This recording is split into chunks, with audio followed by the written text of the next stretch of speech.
Welcome back to the news at 10. The Lagos State government has promised to build more water plants across the state to meet the demands of residents.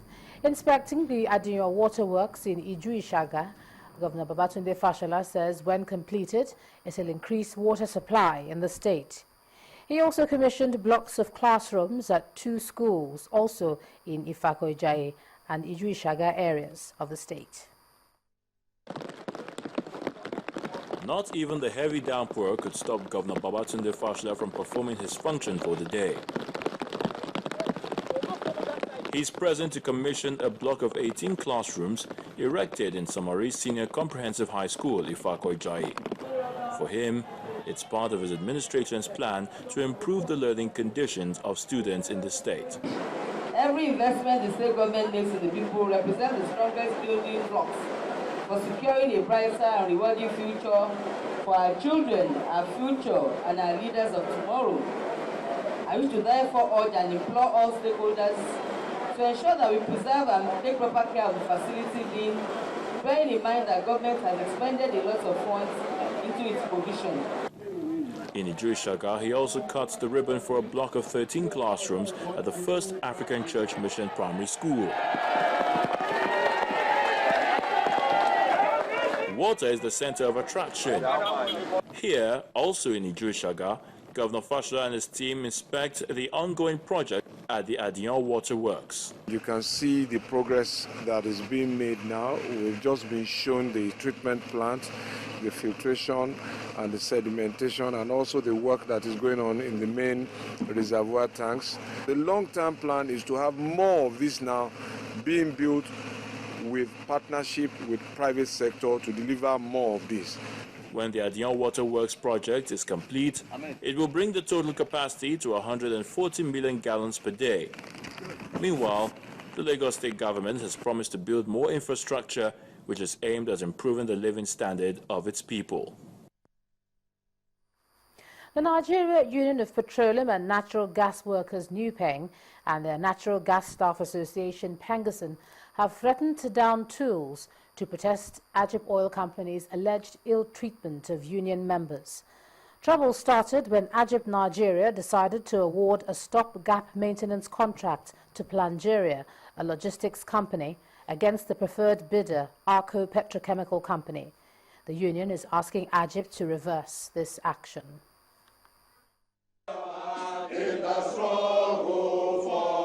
That tune, or solidarity song for those who keep a tab on unionism, is a constant assumption that trouble is brewing. And indeed, you may not be far from that contemplation, judging by what you're about to hear.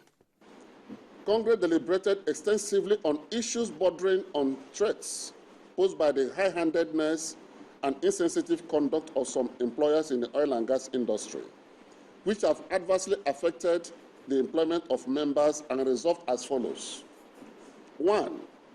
That NAOC should, as a matter of urgency, respect the April and June 2014 letters from NAPIMS, directing her to discuss the stopgap contract of turbine and related equipment maintenance in OBOB. An indigenous wholly owned Nigerian firm, Arco Petrochemical Company, playing in the oil and gas sector, is about to be wrongfully substituted for a job they have handled since 2006 by Plangeria, recommended by Ajib, against all entreaties by the federal government. And that has irked NUPENG and PENGASSN, just as they have threatened to shut down operation if Ajib refuses to comply. The alleged replacement contractor, Plangeria Nigeria Limited, has concluded plans to cut the workforce by 60%, cut the existing collectively negotiated salaries by 40%, and force the workers to sign a yellow dog contract denouncing membership of NUPENG or PENGASSN. The state government, federal government, oil majors in the sector, and other relevant stakeholders should wade into these matters, especially items 1 to 3 above, within 14 days of this resolution, or face the prospect of service withdrawal. Nigerian Ajib Oil Firm, a junior joint venture partner to the Nigerian National Petroleum Corporation, NNPC, in the exploration of gas and oil, may be heading for a collusion with the provisions of the Nigerian content law as regards awarding jobs. We obtained a copy of federal government's position as represented by NAPIMS, the investment arm of the NMPC, and it clearly advised AGIP Nigeria to execute a bridge framework agreement with ARCO Petrochemical Limited for the maintenance contract for gas turbines and related equipment for OBOB, Ebocha, and Kwale gas plant. But AGIP does appear unwilling and acting in defiance, preferring Plangeria and GE Nigeria, all having Italian affiliations. We want to tell them that no, this country belongs to all of us. It does not belong to an Italian. Whatever they are trying to do does not concern us. Our interest is that our job must be protected. We spoke to Mr. Local Content NX on how he intends to deal with this problem, and here is his view. It's a given. The AGIP bid, Chevron Shell, they cannot go against Nigerian content. If they go against Nigerian content, it's a simple letter, first and foremost, to get back on the right track. We also got across to AGIP, contacting one Mr. Tajuddin Adigun, but he simply declined the comments. GE is not qualified to have bidded at all for that stopgap contract under the local content law of Nigeria 2010. Plangeria is a stranger to the stopgap contract, total stranger. Plangeria did not submit a bid for the stopgap contract, so how can it be awarded the stopgap contract? If Nupeng and Pengasin goes ahead with its threats, then the oil industry may be heading to the gallows, except AGIP is called to order by the Petroleum Minister. Olu Phillips, Channels Television News. First Bank.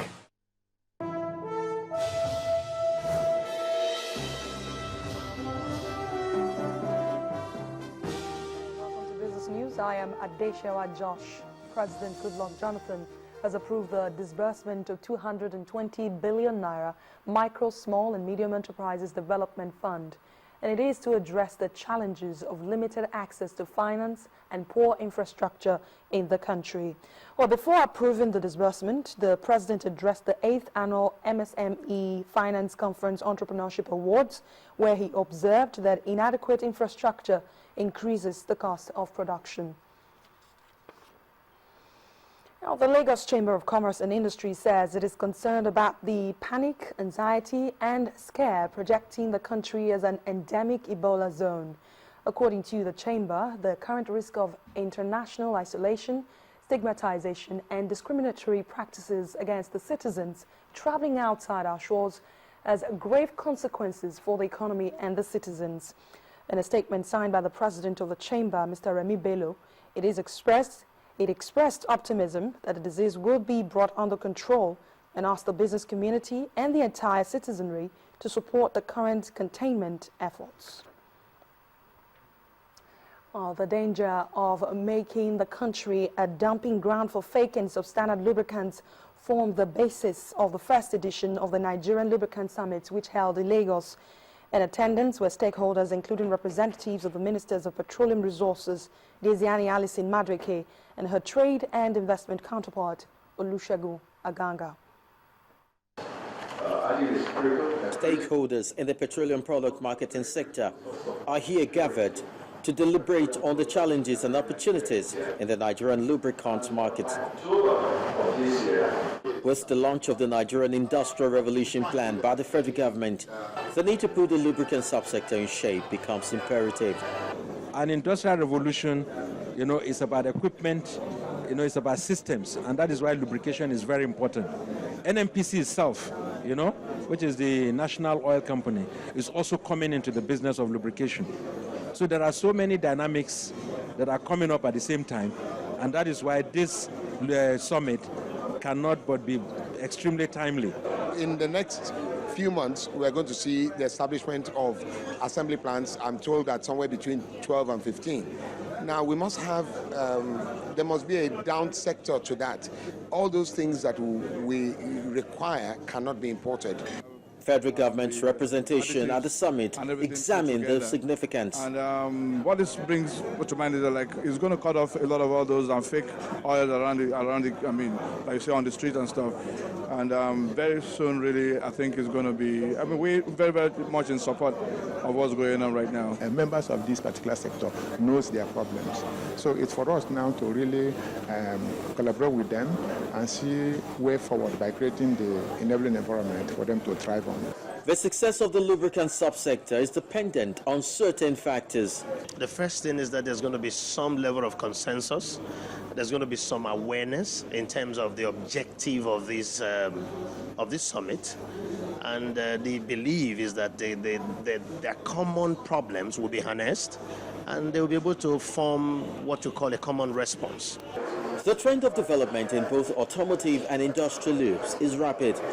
Therefore, it is pertinent for industry players to continue to work as a team in order to meet with the exigencies of time. Chris Illems reporting for Channels Television.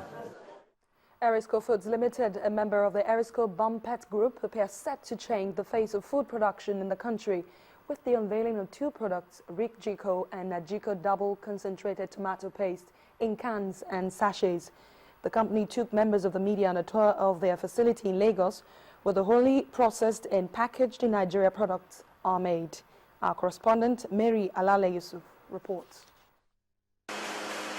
The tour reveals some state-of-the-art equipment, like those which cut the tins, fill in the paste, and move along the cans of different sizes down the production line. The paste goes through a complex process of heating and cooling, which acts as a preservative. No chemical additives are needed to prevent decay of the product. If you process from China, it will take you 3 months minimum to arrive here.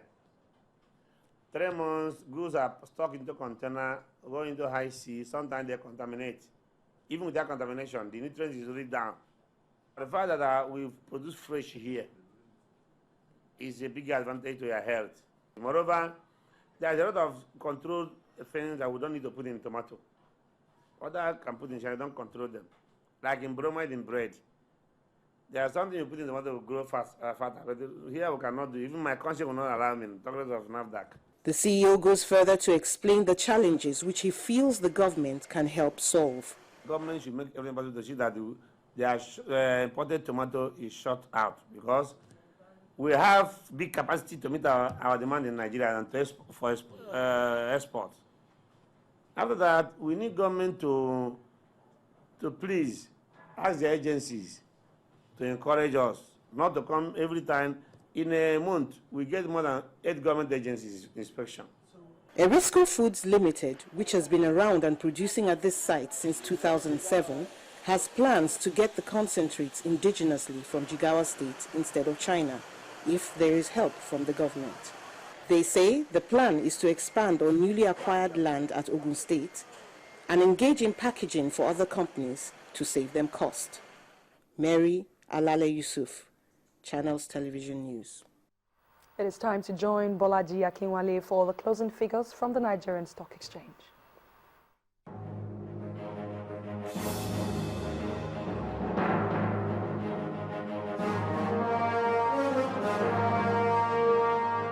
Hello and welcome to the Stock Market Report. A strong rally reflective of high demands in various sectors reversed losses recorded in the previous sessions. The benchmark index gained 1.07% to finish at 41,812.14. Market breadth was negative for a second session with 22 gainers to 29 laggards. Market heavyweights, Nigeria Brewers and Dangote Cement led the price gainers, adding 6 naira 40 kobo and 4 naira each.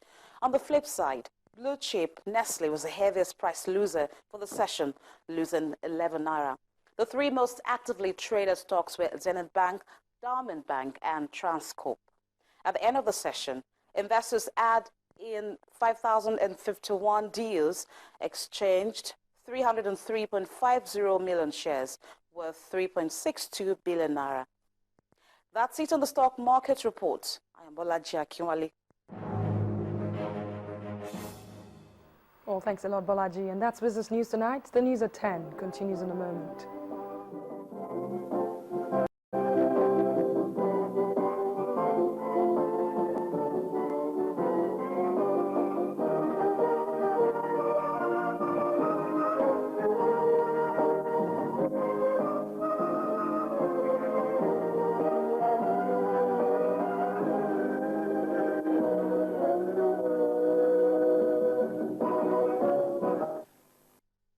First Bank. Still ahead on the news at 10, Osaze Odengugi Victor Moses snubbed as NFF calls up 23 for next month's 2015 AFCON qualifiers. That's on sports. You join us again.